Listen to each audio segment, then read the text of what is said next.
Gracias por seguir en Paisajes Proyectados. En este bloque charlaremos con Hugo Lima, representante de la Cooperativa de Horticultores.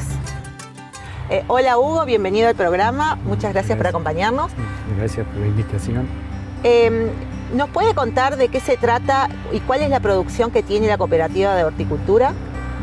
Bueno, la producción de la cooperativa está relacionada, cuando se inició fue todo lo relacionado a la producción de productos frescos. Frescos en el sentido de llegar rápido a las verdulerías. ¿Y cuáles son las variedades? Y lo fresco estaba relacionado a todo que sea cultivo de hoja. Se inició con ese propósito, digamos, de producir todo lo que esté relacionado a hoja. Porque haciendo así como estudios de mercado, veíamos que el tema tomate, pimiento, se nos hacía un poco complicado y había por todos lados. Con la ubicación geográfica, digamos, cerquita de Rosario, de un mercado concentrador muy grande, lo que se analizó era el cultivo de todo lo que sea lechuga, sega. Ese cultivo tenía más rápida venta, más entonces, rápida y le llamábamos fresco porque llegábamos muy rápido directamente de la huerta a la verdulería. Y ese fue el motivo de que se eligió hacer todo lo de hoja. Así se inició, digamos, bueno, el tema de la sega, lechuga, todo repollo, perejil, bueno, todo lo que esté relacionado a la hoja. El fruto lo dejamos, se dejó de hacer porque algunos lo estaban haciendo, pero es como si se transformó la forma de trabajo. ¿Y actualmente?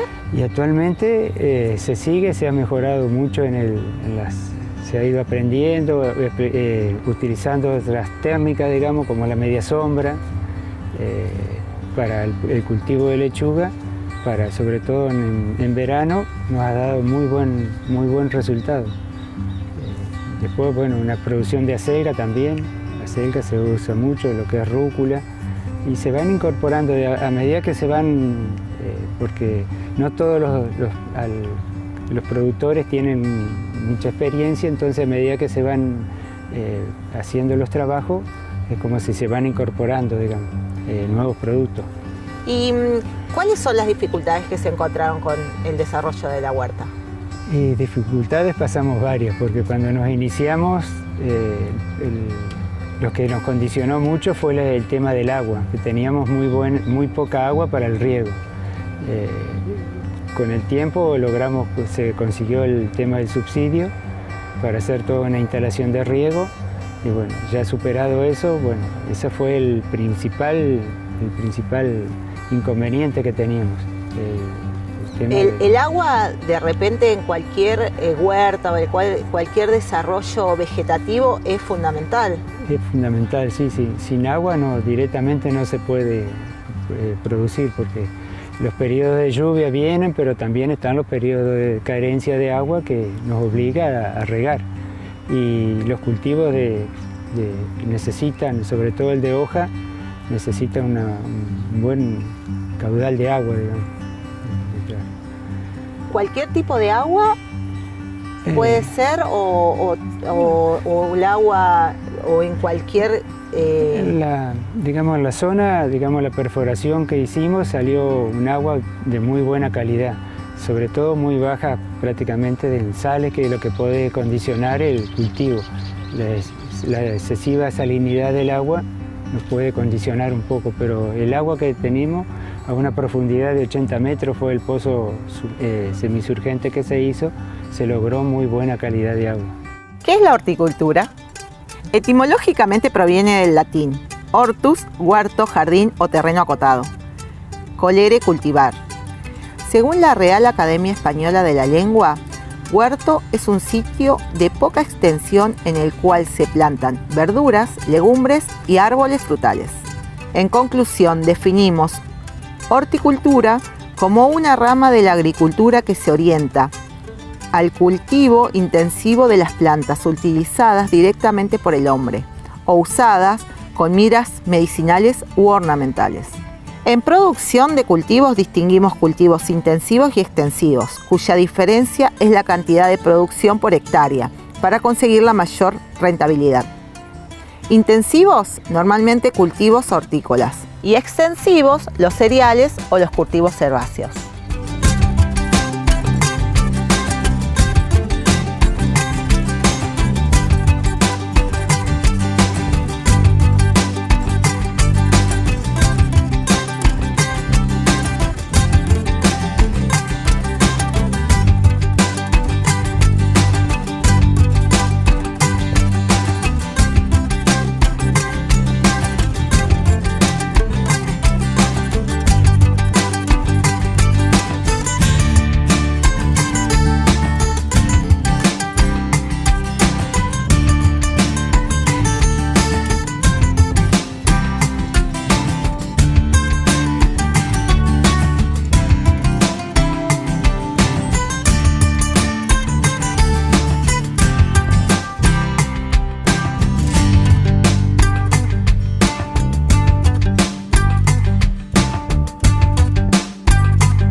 Y me contaba de las dificultades que habían tenido.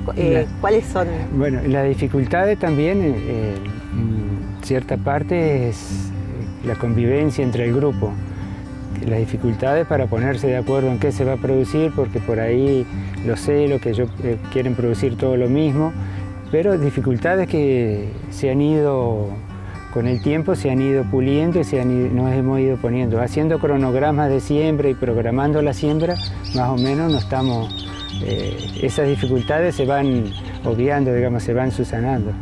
O sea que para que todos tengan el mejor beneficio y puedan tener, porque el fin común en última instancia sería la venta del producto producido. Sí.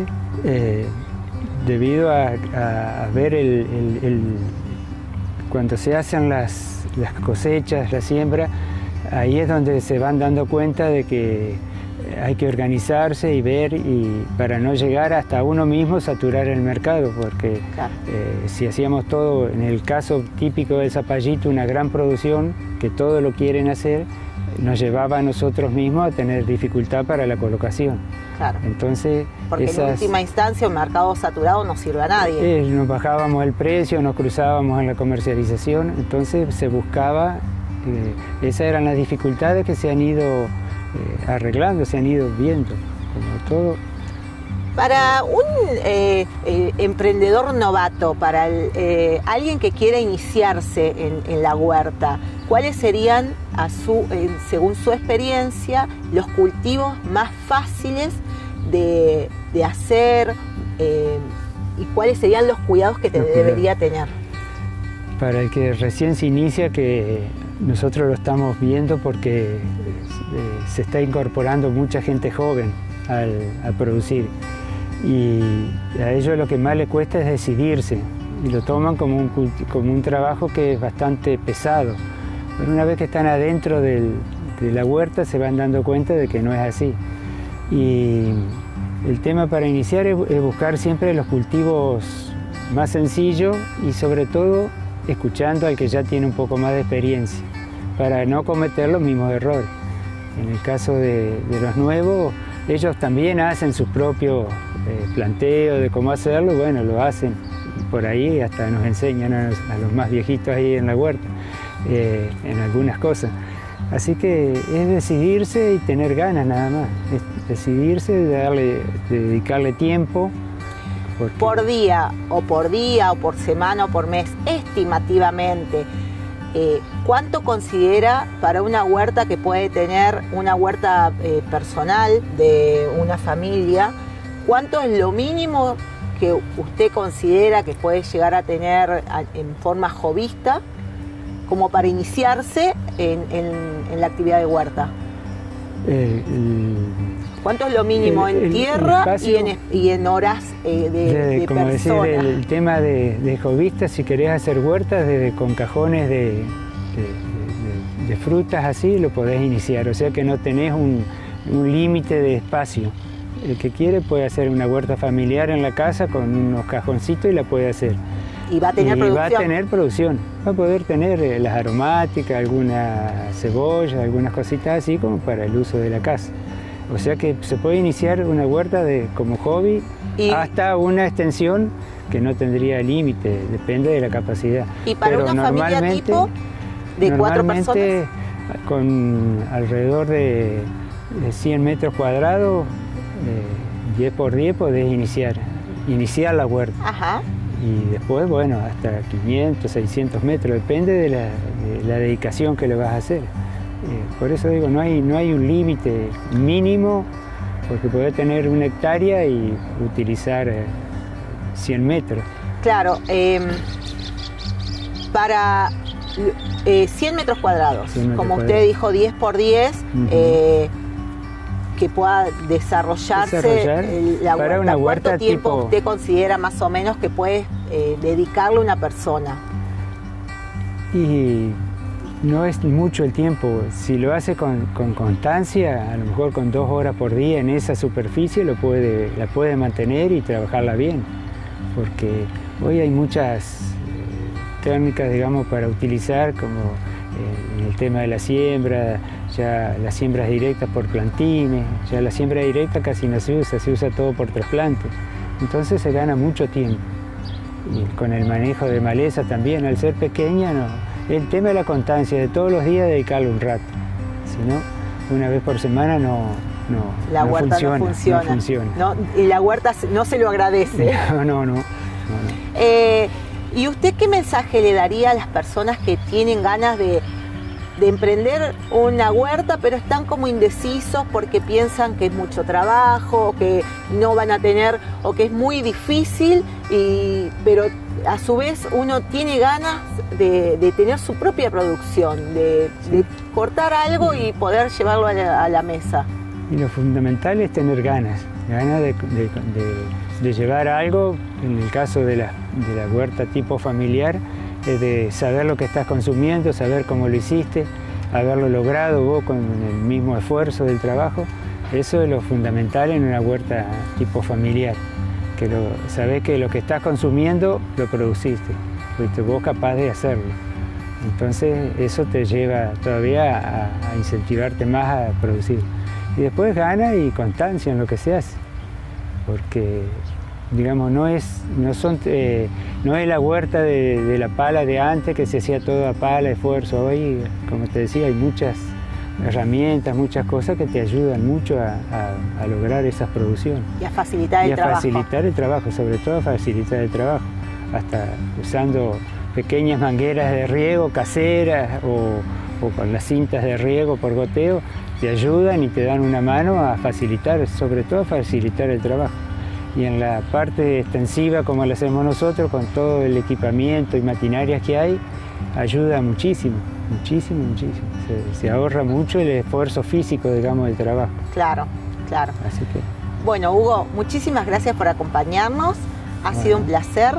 En Argentina, las cooperativas se rigen por la ley 20.337. El rol del cooperativismo en la Argentina es importantísimo. El organismo estatal de control actualmente es el Instituto Nacional de Asociativismo y Economía Social, INAES. Hay provincias en la Argentina que podemos observar una mayor organización del sector cooperativismo, pero no podemos decir que existan lugares donde un grupo de asociados no se organicen bajo este sistema. En la actualidad, Argentina posee unas 20.000 cooperativas de diferentes tipos: agropecuarias, de vivienda, de consumo, de crédito, de provisión de servicios públicos, de trabajo, entre otras. Así también en Argentina, desde la segunda mitad de la década del 2000 se comenzaron a gestar muchas empresas recuperadas por sus trabajadores, quienes las ocuparon y pusieron a funcionar luego de su abandono por los accionistas de las mismas. Estas empresas, principalmente fábrica, en su mayoría han decidido convertirse en cooperativas autogestionadas. Hemos llegado al final del programa. Muchas gracias por acompañarnos, espero que hayan disfrutado. Recuerden que pueden comunicarse con nosotros a través de nuestra página web www.paisajeproyectados.com.ar y encontrarnos en Facebook a través de Paisajes Proyectados TV. Que tengan una muy buena semana. Paisajes Proyectados, un lugar para vivir mejor.